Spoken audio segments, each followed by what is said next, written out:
Assalamu alaikum students and welcome to another class of English for 6th standard. Students, हम आज grammar part का यानी कि English B का अगला काम करेंगे, यानी कि पास्ट इंडेफिनिट टेंस हमने प्रीवियस लेक्चर में कर लिया था। अब हम पास्ट कंटिन्यूस टेंस को समझेंगे, उसके फिक्रे कैसे बनाने हैं, उसके रूल्स को अंडरस्टैंड करेंगे। ठीक है, तो here we start. Past continuous tense यानी कि फेल माजी जारी, यानी कि जो काम जारी हो माजी में, उसको इसमें डिस्कस करना है आपने। फेल माजी जारी की पहचान: उर्दू के जुमले जिसके आखिर में रहा था, रही थी, रही थी, रहे थे वगैरह आए, वो जुमला फेल माजी जारी का होता है। ये पहचान है इसकी। ठीक है, आप लोग ये सब उतार भी लिया करें ताकि आपको फर्दर हेल्प करेंगे। तर्जुमा करने का तरीका क्या है इसका? अगर फाल वाहिद हो, यानी कि अगर सब्जेक्ट वाहिद हो तो वॉज, और अगर जमा हो तो वर इस्तेमाल होता है। ठीक है, और फेल की पहली फॉर्म के साथ आईएनजी लगाया जाता है। ठीक है, सब्जेक्ट अगर सिंगुलर हो तो उसके साथ वॉज लगाया जाता है, अगर प्लूरल हो तो उसके साथ वर लगाया जाता है। जैसे वी के साथ वर लगाया, यू के साथ वर, डॉक्टर के साथ वॉज, वाहिद के साथ वॉज और जमा के साथ वर। ठीक है, और वर्ब की फर्स्ट फॉर्म यूज होती है इसके अंदर, लेकिन सिर्फ आपने इस चीज का इजाफा करें जिस तरह आप प्रेजेंट कंटिन्यूस टेंस में फर्स्ट फॉर्म के साथ आईएनजी लगा देते हैं, इसमें भी आपने वही करना है। सिर्फ इसके अंदर आपने इज एम आर की बजाय वॉज और वर यूज करना है, क्योंकि ये पास्ट कंटिन्यूस टेंस है, प्रेजेंट कंटिन्यूस टेंस नहीं है। ठीक है, अब हम इसकी एग्जांपल देखते हैं। हम हॉकी खेल रहे थे। वी ज्यादा लोग हैं, सब्जेक्ट प्लूरल हो गया, तो वी वर प्लेइंग हॉकी। ठीक है, प्ले के साथ आई एन जी इंग लगा के हॉकी। तुम गाना गा रहे थे। You were singing a song. Sing के आगे आई एन जी इंग लगा दिया है तो ये सिंगिंग बन गया, और इसको हम पास्ट कंटिन्यूस टेंस में यूज कर सकते हैं। डॉक्टर मरीज की नब्ज देख रहा था। The doctor was feeling the pulse of the patient. तो इस तरह से हम सेंटेंस बनाते हैं, इसमें ज्यादा कोई मुश्किल नहीं है, ज्यादा कोई डिफरेंस नहीं है। सिर्फ आपने प्रेजेंट कंटिन्यूस टेंस के मुकाबले में इज एम आर की जगह वॉज वर यूज करना है, उसी रूल के तहत, यानी कि सिंगुलर और प्लूरल सब्जेक्ट्स के थ्रू, और उसके अलावा फर्स्ट फॉर्म के आगे आईएनजी यानी कि वर्ब की फर्स्ट फॉर्म के आगे आईएनजी लगा देना है, तो आपका पास्ट कंटिन्यूस टेंस कंप्लीट हो जाएगा। ठीक है, ये आप लोगों ने बातें ज़हन में रखनी है, बहुत इजी है ये टेंस। ठीक है, आई होप आपको रूल्स थोड़े से समझ आ गए हो। आगे हम नेगेटिव सेंटेंसेस की तरफ जाते हैं। फेल माजी जारी को नफी में तब्दील करने के लिए फेल मुआवन वॉज या वर, फेल मुआवन कहते हैं हेल्पिंग वर्ब। ठीक है, ये उर्दू में इन्होंने वर्ड्स यूज किए हैं, तो हेल्पिंग वर्ब को आगे वॉज या वर और फेल की पहली फॉर्म के दरमियान नॉट लगाया जाता है। वॉज के बाद आपने नॉट लगाना है। ठीक है, जैसे बशीर अपने भाई को आम नहीं भेज रहा था। बशीर वॉज नॉट, ठीक है, वॉज नॉट सेंडिंग। अब वर्ब की पहली फॉर्म के साथ आईएनजी इंग तो उसी तरह लगेगा, लेकिन आईएनजी इंग और वर्ब की पहली फॉर्म लगाने से पहले और वॉज के बाद इन दोनों के दरमियान में नॉट लगाना है आपने। Bashir was not sending mangoes to his brother. धोबी कपड़ों को इस्त्री नहीं कर रहा था। Washerman was not ironing the clothes. ठीक है, आयरन के आगे आईएनजी लगा दी तो इस्त्री कर रहा था आ गया। ठीक है, नौकर कमरा साफ नहीं कर रहा था। Servant was not washing the room या क्लीनिंग द रूम। वॉशिंग। ठीक है, तो इस तरह से आपने इसके जुमले बनाने होते हैं। वर्ब की फर्स्ट फॉर्म और आईएनजी इंग से पहले और वॉज या वर के बाद आपने इन दोनों के बीच में नॉट लगाना है, तो आपके नफी जुमले या negative sentences past continuous tense के बन जाएंगे। It's so simple. आगे है सवालिया जुमले।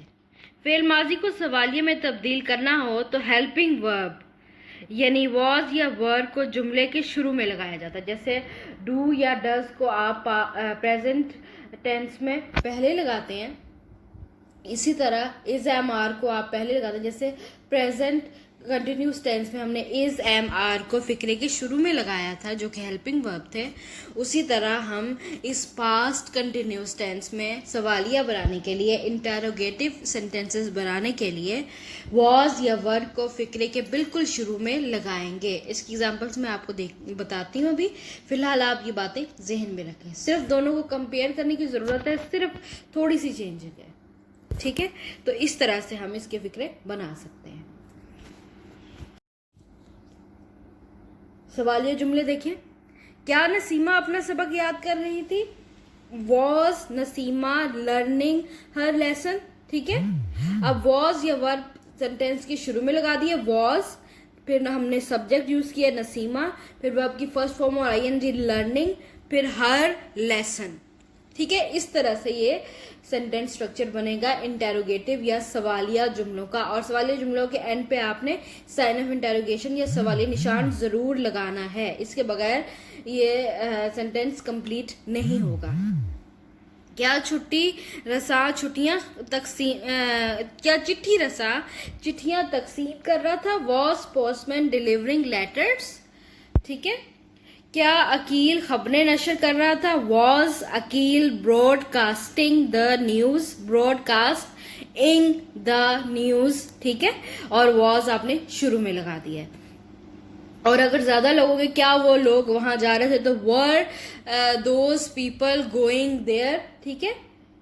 इस तरह से आपने वॉज और वर का इस्तेमाल करना है। और इंटेरोगेटिव जो सेंटेंसेस हैं, सवालिया जुमले हैं, उसके अंदर वॉज और वर सब्जेक्ट से भी पहले, यानी कि जुमले में सबसे पहले आएगा, ठीक है। अब आ जाता है नफी और सवालिया जुमले, यानी कि दोनों इसके अंदर, नफी और सवालिया दोनों इसके अंदर आ जाता है कि इसके अंदर क्या भी आएगा और नहीं भी आएगा। यानी कि क्या असलम फूल नहीं तोड़ रहा था? वॉज असलम नॉट, ठीक है।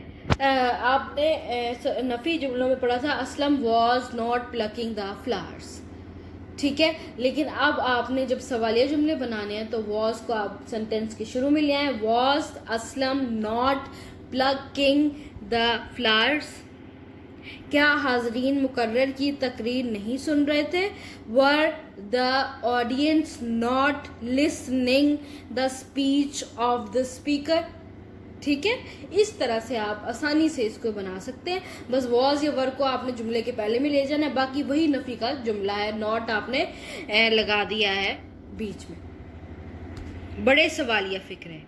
लड़के शोर क्यों मचा रहे थे? वाई, ठीक है। अब ये वाई, हु, वेयर, इस तरह के सेंटेंसेस में जो वाई, हु, वेयर, व्हाट होता है वो सबसे पहले, जैसे आपने एक्सरसाइजेस में सवाल भी सॉल्व किए होंगे, what were the causes of the noise pollution, ऐसे कोई आपका सवाल होगा कभी, तो व्हाट सबसे जुमले के पहले आता है, इसलिए हम सबसे पहले लगाएंगे, ठीक है। वॉज वर भी पहले नहीं लगाएंगे। जिस जुमले में वाई, व्हाट, वेयर आता हो उसमें ये तीनों वर्ड्स पहले लगाएंगे, फिर वॉज या वर यूज करेंगे। वॉज या वर पहले इसमें नहीं आएगा। जैसे लड़के शोर क्यों मचा रहे थे? Why were the boys making a noise.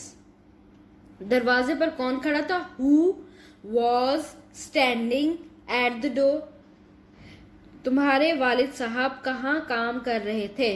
Where was your father working, ठीक है।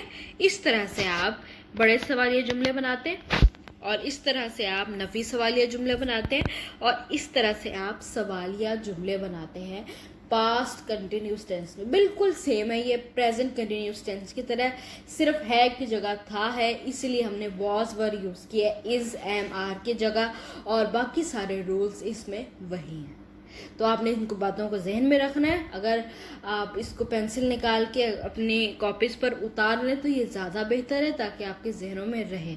बाकी एक्सरसाइजेज मैं आपको असाइनमेंट में दे दूंगी। सो इसको अच्छे से आप अंडरस्टैंड करने की कोशिश करें। टेक केयर, अल्लाह हाफिज़।